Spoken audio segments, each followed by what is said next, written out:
राधे राधे, जय श्री कृष्णा। कहानी संग्रह में हमारे सभी दर्शकों का हार्दिक स्वागत है। दर्शकों, आज हम आप लोगों के लिए कार्तिक महात्म्य के 14वें दिन की कथा लेकर आए हैं। इससे पहले 13वें दिन की कथा की वीडियो आप मेरे चैनल पर देखकर संपूर्ण कार्तिक माह का पुण्य फल प्राप्त कर सकते हैं। इससे पहले 13वें अध्याय में आपने देखा, जलंधर अपने दूत की बात को सुनकर करोड़ों दैत्यों की सेना लेकर शिवजी से युद्ध करने निकल पड़ता है। उसे देख इंद्र आदि देवता छिपते हुए भगवान शिव के पास जाते हैं और उनसे जलंधर का वध करने की प्रार्थना करते हैं। तब भगवान शिव विष्णु को बुलाकर पूछते हैं, आपने जलंधर का वध क्यों नहीं किया? तब भगवान श्री हरि विष्णु बोले, वह आपका अंश है, अतः मैं उसे नहीं मार सकता। तब भगवान शिव जलंधर का वध करने के लिए श्री हरि विष्णु सहित सभी देवताओं के तेज से सम्मिलित कर एक शस्त्र तैयार करते हैं। इसके बाद नंदी गणेश कार्तिकेय सहित जलंधर की सेना से युद्ध होता है और शिव के गढ़ घायल हो रणभूमि से जब भागने लगते हैं, तब नंदेश्वर कार्तिकेय जी और गणेश जी बड़े वेग के साथ दैत्यों को रोकते हैं। इससे आगे की कथा में महर्षि नारद जी राजा पृथु से कहते हैं, हे राजन, जैसे ही वे दैत्य नंदी कार्तिकेय और गणेश जी को देखते हैं, द्वंद्व युद्ध के लिए दौड़ते हैं।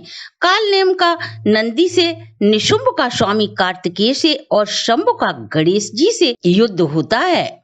शंभु कवच पहनकर बड़े ही वेग के साथ गणेश जी से युद्ध करने के लिए आया। शंभु ने स्वामी कार्तिकेय के वाहन मोर के हृदय में 5 बाण मारे। मोर मूर्छित होकर पृथ्वी पर गिर जाता है। क्रोधित कार्तिकेय जी उस पर शक्ति से बाण करने ही वाले थे, तब तक निशुंभ ने अपनी शक्ति से उनकी शक्ति को काट डाला। नंदीश्वर ने सहर्षों बाणों से काल नेम को भेद कर 7 बाणों से उनका घोड़ा, पताका और धनुष को सारथी सहित काट डाला। यह देख काल नेम क्रोध से भरकर नंदी के धनुष को काट देता है। इसके उपरांत नंदी वेग के साथ काल नेम के सीने में त्रिशूल से वार करते हैं। शूल लगते ही उसका हृदय फट जाता है। घोड़े, रथ, सारथी सभी मर जाते हैं। तब काल नेम नंदेश्वर पर पर्वत खंड उठा कर प्रहार करता है। इस प्रकार वह पर्वत खंडों से प्रहार कर नंदी को भूमि पर गिरा देता है। तत्पश्चात शंभु अपने रथ आरूढ़ होकर, गणेश जी अपने मूषक पर बैठकर आपस में एक दूसरे पर बाणों से प्रहार करते हैं। तब गणेश जी एक बाण शंभु के हृदय में और 3 बाण उसके सारथी के हृदय में मारकर उसे भूमि पर गिरा देते हैं।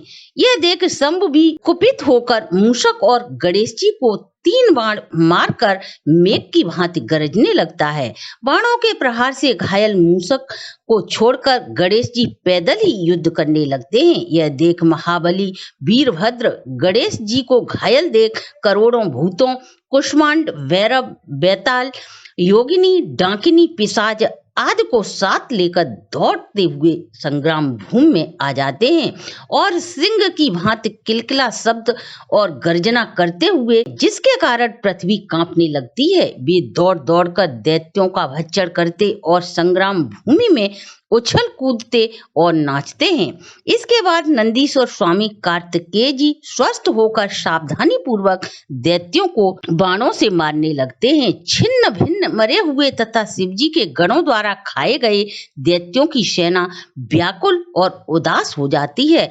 तब वीर जलंधर सेना को मरती देख, छिन्न भिन्न होती देख, बड़ी ध्वजा वाले रथ में आरूढ़ होकर संग्राम भूमि में शिव गणों के सम्मुख आया। दोनों तरफ से हाथी, घोड़ा, शंख, भेरी आदि के शब्द सिंहनाद की भांति होने लगे। जलंधर के बाणों से पृथ्वी इस प्रकार ढक गई जिस प्रकार कोहरे से आकाश ढक जाता है। जलंधर ने 5 बाण गणेश जी को, 9 बाण नंदी के और 30 बाण वीरभद्र को मारे। मेघ की भांति गरजने लगा। तदंतर कार्तिकेय जी ने एक शक्ति दैत्य जलंधर को मारी, जिससे उसका चित्त व्याकुल हो गया और वह चारों तरफ घूमने लगा। फिर जलंधर ने क्रोध में आकर अपनी गदा से स्वामी कार्तिकेय जी पर प्रहार किया। गदा के प्रहार से वे भूमि पर गिर जाते हैं। इस प्रकार वह गदा का प्रहार कर नंदी को भी भूमि पर गिरा देता है। तब गणेश जी अत्यधिक क्रोधित होकर अपने फरसे के प्रहार से उसकी गदा के 2 टुकड़े कर देते हैं। इसके बाद वीरभद्र ने 3 बाण जलंधर के मारे और 7 बाणों से उसके घोड़े सहित रथ को चूर चूर कर दिया। ध्वजा छत्र धनुष कट जाने पर दैत्यराज ने अपनी भयंकर शक्ति गणेश जी पर चलाकर उन्हें भूमि पर गिरा दिया। इसके बाद वह एक दूसरे रथ में बैठकर वीरभद्र के पास जाता है।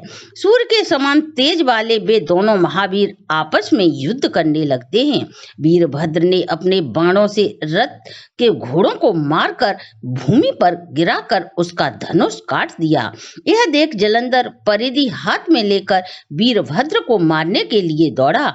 श्री नारद जी कहते हैं, उस दैत्य राज ने परिधि को वीरभद्र के सिर में दे मारा, जिससे उनके सिर से रक्त की धारा बहकर पृथ्वी पर गिरने लगी।